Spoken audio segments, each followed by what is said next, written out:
de l'Avent, c'est le temps de l'attente, le temps de l'espérance, le temps pour accueillir ce qui advient. D'ailleurs, notre mot français de l'Avent provient du mot latin adventus, qui a donné notre verbe advenir.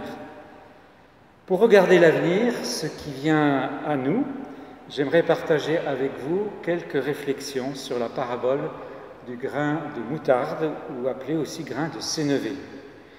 Jésus leur proposa, je lis l'Évangile, une autre parabole. Le royaume des cieux est comparable à un grain de moutarde qu'un homme prend et sème dans son champ.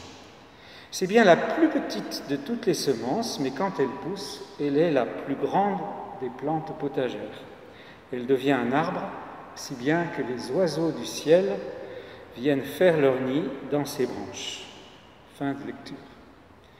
Une courte, je crois, et belle parabole que Jésus délivre à ses disciples pour leur parler du royaume. Il est vrai qu'avec la venue de Jésus, sa naissance, le royaume des cieux se manifeste.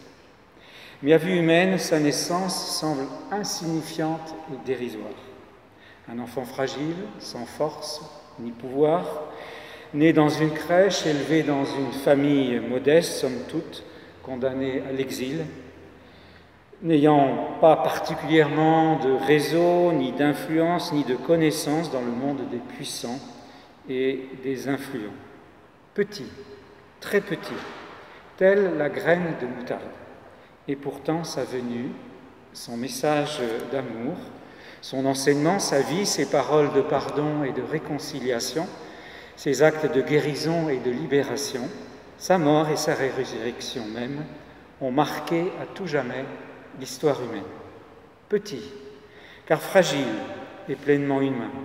Il est grand, par le souffle de foi, d'espérance et d'amour qu'il insuffle aux humains de toute génération et de tout pays. Petit et grand, à l'image de cette petite graine de moutarde capable d'accueillir les oiseaux du ciel. Et lorsque je me promène dans nos belles forêts charentaises, que ce soit la forêt de la Coubre avec ses pins, ou les forêts de chênes dans l'arrière-pays charentais, je suis toujours émerveillé de voir au sol pousser des petits glands de chêne ou des petites graines de pin.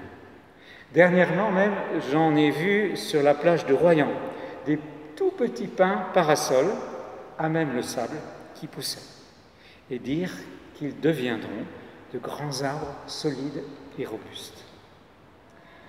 Nous sommes, je crois, dans un monde du chiffre, du quantifiable, du calculable, du visible, de ce qui est grandiose, manifeste et spectaculaire.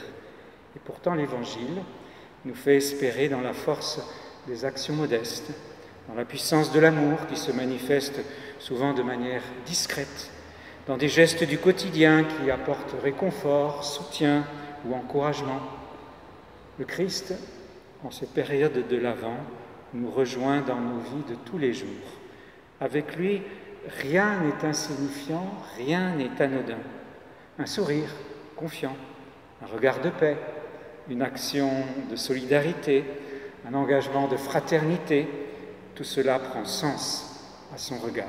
Tout cela devient important, car au regard de Dieu, au regard du royaume des cieux, gerbe en nous, par l'Esprit, dans nos cœurs, cette espérance, cette grande espérance d'un monde nouveau.